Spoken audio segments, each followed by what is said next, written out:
আবারও চলে এলাম নতুন একটা ব্লগ নিয়ে। আর আজকের ব্লগটা হচ্ছে দীঘার সেকেন্ড পার্ট। তো আমরা বাস থেকে নেমে গেছি, নেমে আমরা এখন চলে যাচ্ছি মন্দারমণির উদ্দেশ্যে। আর মন্দারমণিতে আমাদের যে বিচের রিসর্টটা ঠিক করা হয়েছিল সেটা হচ্ছে এজি বিচ রিসর্ট। তো তোমরা এখানে নামটা দেখতেই পারছো। আর এখনও আমরা অনেক ভোরবেলা চলে এসেছি, তো ওই জন্য আমাদের এখনও গেটটা খোলেনি। তো আমরা কল করেছি, হোটেলের ম্যানেজার এসে আমাদের বললো আপনারা দাঁড়ান, আমি এসে গেটটা খুলে দিচ্ছি। তো ওই জন্য আমরা এখানে সবাই মিলে দাঁড়িয়ে আছি আর আড্ডা মারছি। তো ম্যানেজার গেটটা খুলে দিলেই আর আমরা ভেতরে ঢুকতে পারবো।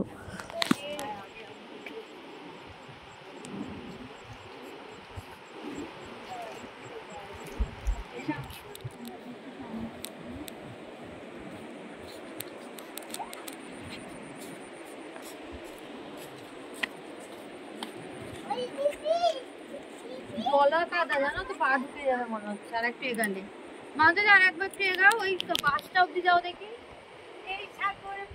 আমাদের মন্দারমণি এজি বিচ রিসর্টে কিছু প্রবলেম হওয়াতে আমরা আমাদের গন্তব্যস্থল চেঞ্জ করি, তাই আমরা সোজা দীঘা চলে আসি, নিউ দীঘা। তো এখানে ডলফিন টাওয়ার হোটেলে আমরা এসে উঠি।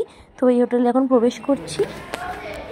আমরা সকাল থেকে এতটাই টায়ার্ড ছিলাম, তাই আমরা রেস্ট নিয়ে স্নান টান সেরে চলে যাচ্ছিলাম নিচে খাওয়া দাওয়া করতে।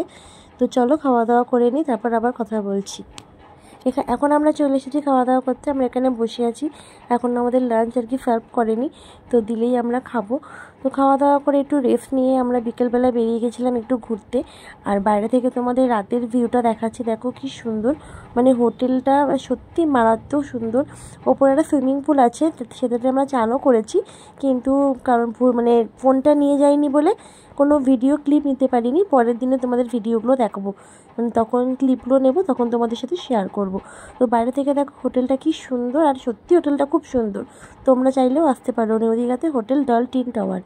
তো আমি এখানে ওয়েট করছি, আমি আর সানা, কারণ আমাদের এখনও অনেকেই আসেনি। আমরা একটু ঘুরতে বেরিয়েছি, তো দেখি কখন সবাই আসে, তারপরে আমরা একটু ফুচকা খেতে যাব, একটু সমুদ্রের পাড়ে যাব।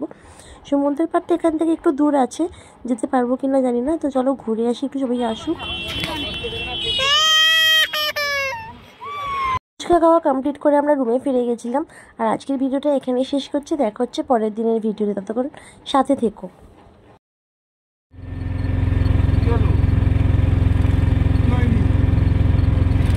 পরের দিন ভোরবেলা ঘুম থেকে আর্লি মর্নিং সবাই উঠে তাড়াতাড়ি করে ফ্রেশ হয়ে আমরা বেরিয়ে গেছিলাম মোহনার উদ্দেশ্যে।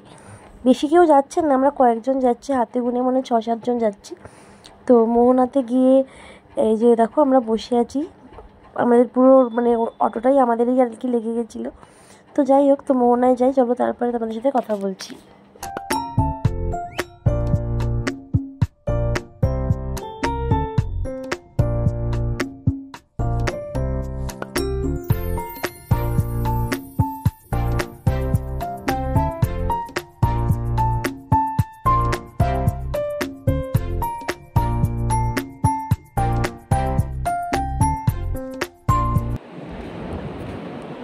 দেখো বন্ধুরা, এখন আমরা মোহনা থেকে ফিরে যাচ্ছি, বলতে এখনও মোহনার মাছ বাজারে যাওয়া হয়নি।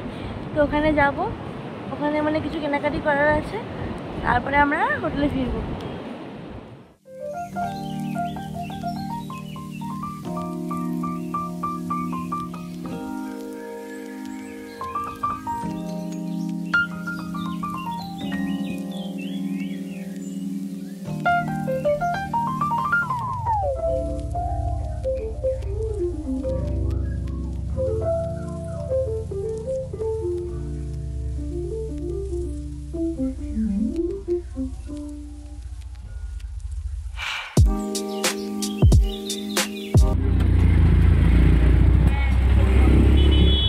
এখন আমরা হোটেলে ফিরে যাচ্ছি, কারণ আমাদের মোহনা ঘোরা কমপ্লিট। আর মাছ বাজারে গেছিলাম, সেখান থেকে একটু শুটকি মাছ কিনেছিলাম, কারণ শুকনো মাছ খেতে আমাদের বাড়ির লোক সবাই খুব ভালোবাসে। তো যাই হোক, এখন আমরা রুমে ফিরে যাচ্ছি, তারপর তোমাদের সাথে আবার কথা বলছি। হোটেলে ফিরে এসে দেখি ব্রেকফাস্টের টাইম হয়ে গেছে। তো ব্রেকফাস্টের জন্য যেহেতু রিসেপশন থেকে কল করেছিল, তাই আমরা রেস্টটা নিয়ে সোজা চলে এসেছিলাম ব্রেকফাস্টে।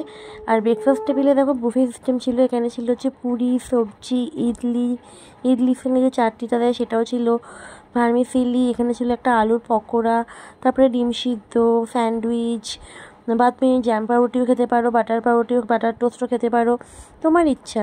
তো এগুলো সব মোটামুটি ছিল, জিলিপিও ছিল।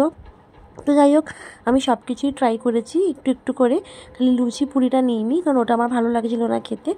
আর এই যে দেখো, আমি আমার প্লেট সাজিয়ে বসে পড়েছি। এই যে আমার প্লেট, মোটামুটি সবই টেস্ট করছি।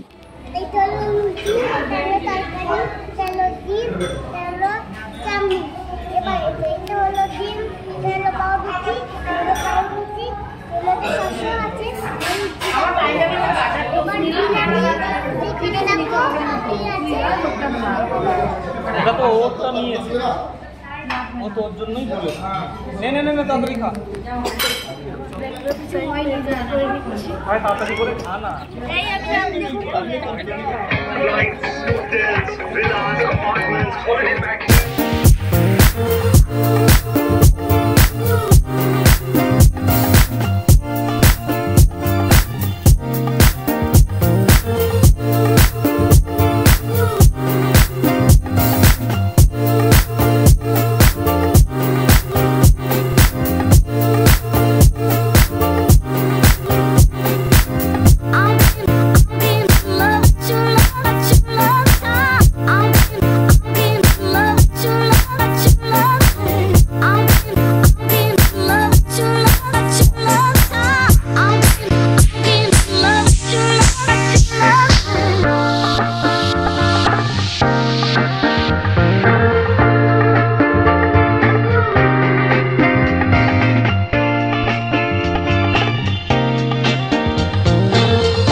ডে 4 আমরা সেদিনকে বাড়ির উদ্দেশ্যে রওনা হয়েছিলাম, তো সেদিনের কোনো ক্লিপ নিতে পারিনি।